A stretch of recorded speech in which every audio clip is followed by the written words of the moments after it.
Police are looking for a man who tried to go on a robbery spree along Eubank. He was caught on camera trying to shoot a business owner, but the gun malfunctioned. But that didn't stop him. News 13's Rebecca Atkins is live along Eubank near I-40 with what happened.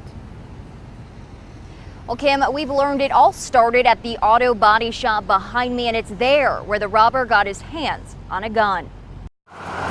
Yesterday, word quickly spread that a man was trying to rob businesses on Eubank. There was a Wingstop worker.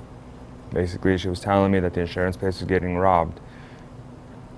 And so I ran out and make sure everything was okay. Peter Cordoba works at a smoke shop in this shopping strip and says he saw this man fleeing from the insurance business next door. Did you see a gun? Yes.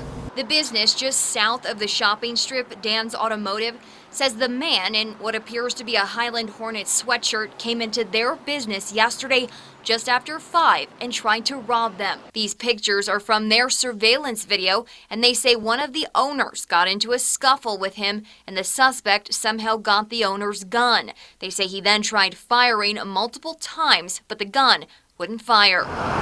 When he made his way to the Wingstop shopping center, Cordoba says he kept customers away from the suspect robbing the insurance business. Everybody was freaking out. They actually were barricading themselves inside. There were families that were getting ready to go into Wingstop or to go in, a family to go into the insurance place.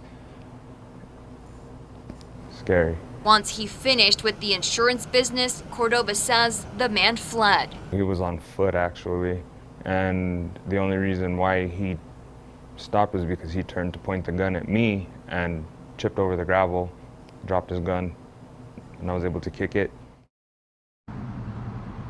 Now, since Cordoba was able to kick the gun away from the suspect, he was not able to grab it again once he fled the area. It is now with police. Kim, back to you. Okay, thanks, Rebecca. Now, police say this is an active investigation, but they have not said if they know who that suspect is. We did reach out to APS about the suspect's Hornet sweatshirt.